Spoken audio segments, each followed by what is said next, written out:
Hola a todos, hoy vamos a reflexionar un poco acerca de la didáctica de la filosofía, qué es, cuáles son sus orígenes y lo más relevante, hoy en día para nosotros, tal vez sonaría un poco más pragmático, pero ¿para qué sirve? ¿Cómo ponerla en acción o cómo podemos sacarle el máximo provecho? Para responder estas cuestiones y adentrarnos en el tema, primeramente nos vamos a dirigir a la etimología. Didáctica, según el diccionario de la Real Academia Española, proviene del griego didactikos y es relativo a la enseñanza. Se refiere a todas esas buenas condiciones para poder instruir, para poder educar. Contextualizando un poco, ya desde con algunas civilizaciones antiguas, el enseñar a sus ciudadanos de manera adecuada, especialmente a los niños y jóvenes, representaba un gran fuerte, pues ya entendían claramente que el conocimiento es poder, que el conocimiento trasciende de manera excepcional, pues en él se basa la comprensión del mundo, los desarrollos en muchos ámbitos, las técnicas de batalla, hasta llevarlo a una buena convivencia entre los hombres. Por poner ejemplos de estas antiguas culturas que le daban gran valor al conocimiento y la forma de transmitirlo, que es muy importante, tenemos la cultura china, la egipcia, la cultura india e incluso la hebrea. En todas estas culturas, según Paloma Alarcón y Javier Vergara en su libro Historia de la Educación, se constata de la existencia de temas específicos que han de transmitirse a través de las generaciones, predominando el carácter religioso, científico y pues toda la cultura propia de la región. Este depósito doctrinal, por así decirlo, debía ser fielmente conservado y transmitido, y que obviamente era la base de la educación. De manera análoga, en la antigua Grecia, en su periodo arcaico, que es hasta el siglo VII a.C., se aportarían los cimientos primitivos de la paideia. Esta palabra griega, según Franco Alirio en su artículo La paideia griega, publicado en la revista Javeriana, en principio significa educación de niños, refiriéndose a una formación integral y también a todo ese sistema de reglas y métodos para una educación. Sin embargo, es complicado, afirma Franco, encontrar una definición que no sea unilateral, pues se puede hablar de educación, de cultura, formación, instrucción, etc.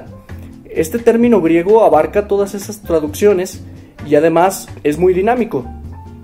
Vemos que el transmitir toda la riqueza cultural de una región es muy importante y por eso el desarrollo e implementación de diversos métodos para hacerlo de la mejor manera. La didáctica juega un papel interesante dentro de la sociedad. Es una relación indisoluble con ella, pues el individuo es producto de la sociedad, incluyendo todos los factores y realidades que lo rodean, dentro de ellos la didáctica que lo formó en pensamiento y en conducta. Y del mismo modo, esta sociedad es modelada por las individualidades que surgen en ella. De esta manera, la didáctica genera un gran impacto, por ello la consideración de seguir mejorándola constantemente. Ahora bien, la didáctica de la filosofía no es otra cosa más que el utilizar estas herramientas pedagógicas con el fin de enseñar filosofía. Y sobre esto surgen muchas opiniones, que si vale la pena enseñarla o si es conveniente su inclusión en el ciclo de estudios secundarios.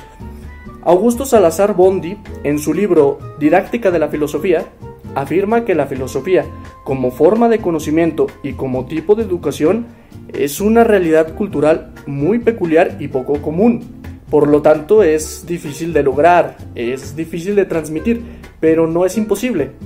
Por ello, la necesidad de fijar fines de la enseñanza filosófica, cuál es su alcance y los límites dentro de los cuales debe desenvolverse esta enseñanza. Es importante recalcar que la didáctica de la filosofía no consiste en la simple transmisión de un sistema establecido de conocimientos o memorizar las fechas y contextos históricos de cada uno de los pensadores, porque en este caso la filosofía perdería su carácter de reflexión, su carácter esencial.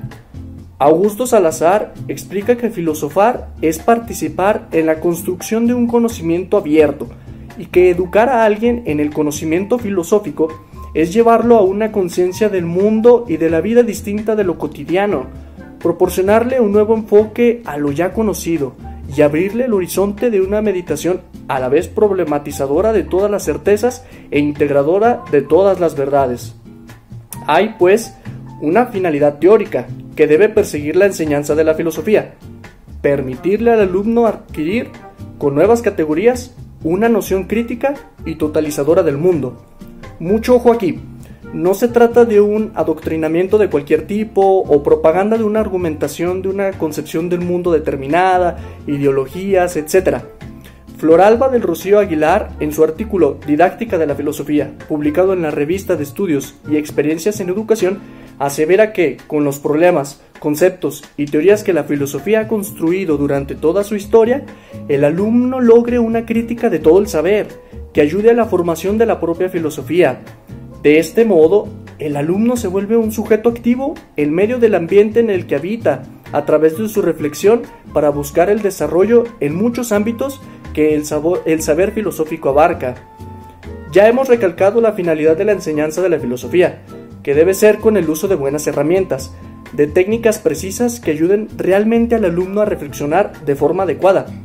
El profesor de filosofía es un factor esencial en el proceso educativo, y esta afirmación, por ser una verdad fundamental, corre el riesgo de desentenderse por ser obvia. Como consecuencia, se descuida la formación de los docentes o se es más o menos tolerante en su selección para dar determinada clase.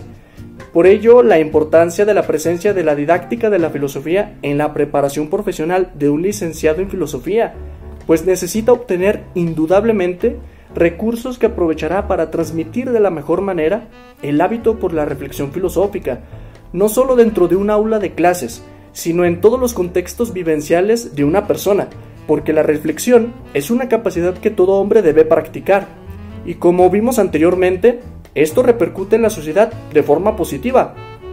Además, el profesor ya tuvo anteriormente que haber reflexionado y ser coherente con lo que enseña.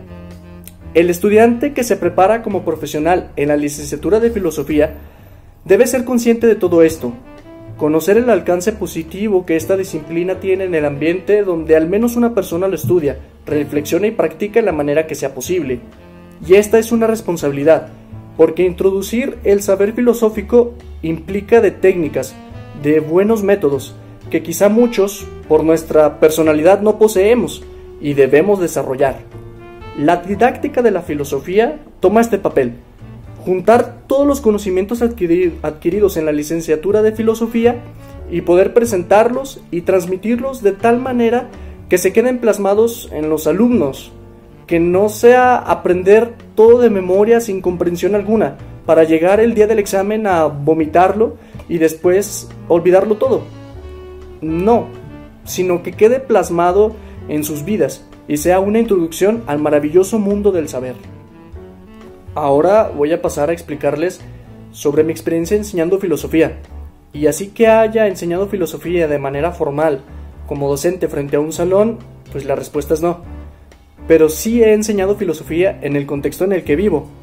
Resulta que a la par de estos estudios filosóficos, estoy estudiando la licenciatura en física en la Universidad Autónoma de Zacatecas, aquí en mi estado, y desde que entré, como soy 4 años más grande que mis compañeros, pues sí me veo un poco más viejo, y pues me preguntan algunos compañeros que si había estudiado algo antes de entrar ahí, y pues yo les platiqué acerca de mis estudios en filosofía, y muchos de ellos se sorprendían porque pensaban que estas dos disciplinas eran muy distintas, así como ciencia y filosofía no se llevan, como si fuera una constante lucha.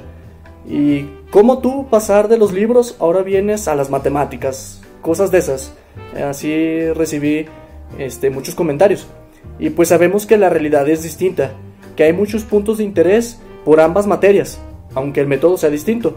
Y ahí es donde yo entré para poder hablar de filosofía, y me agrada poder hacerlo, porque se cambia esa perspectiva negativa que se tiene mayoritariamente acerca de la filosofía dentro de la ciencia moderna. Es así que a algunos les ha interesado, y de hecho 2 compañeros míos el próximo semestre van a iniciar sus estudios en la licenciatura en filosofía en línea en la Universidad Autónoma de Zacatecas. Y ahora, ¿cómo me imagino como docente de filosofía? Recuerdo que en la prepa me dieron filosofía como materia y no lograba comprender muchas cosas, y todo lo que la maestra explicaba me lo aprendía para el examen, pero no me quedaba claro, sumado a que todo lo que ella decía yo lo tomaba como cierto, Magister Dixit, y hasta ahí. Cuando yo entro a filosofía como tal y veo algunos temas que la maestra nos había expuesto, me di cuenta que ella tampoco comprendía a la profundidad el pensamiento de algunos filósofos, y de ahí empecé a imaginar la necesidad de un docente preparado lo suficientemente en la materia para poder impartirla. Y si yo estuviera en el puesto de mi maestra de preparatoria, yo dividiría los parciales de la siguiente manera. Para el primer parcial, daría un glosario básico de metafísica, explicando poco a poco, ya que este es el lenguaje de la filosofía, y se necesitan comprender algunos conceptos para poder entender a un filósofo determinado. En el segundo parcial me dedicaría a una introducción a la lógica, pues muchas argumentaciones están cimentadas en ella. Hay que saber diferenciar el razonamiento correcto del incorrecto, qué es la lógica, qué son las preposiciones o enunciados, qué es un argumento, los tipos de argumentos, la verdad y la validez, y los temas abarcarían hasta idea, juicio y raciocinio. Y como tercer y último parcial, haría un resumen de la historia de la filosofía, tratando de pasar por los filósofos más relevantes, de ser posible 2 semanas para cada etapa, antigua, medieval, moderna y contemporánea. Y como trabajo final, les dejaría un ensayo, 2 o 3 cuartillas, acerca de cómo creen que sea posible aplicar la filosofía en sus vidas. Eso sería más o menos mi clase en preparatoria. Ya en la universidad considero que depende mucho de la materia que se imparta, pues se ocupan métodos distintos. Por ejemplo, para filosofía del conocimiento y otros métodos para antropología o ética. Herramientas que espero aprender en el presente curso. Pues esto ha sido todo. La bibliografía se las dejo en la descripción del video. Si este video llega a los 100,000 likes, subo la segunda parte. No se crean. Pero pues sí, muchas gracias por darse el tiempo de escucharme y muchos saludos a todos ustedes. Nos vemos.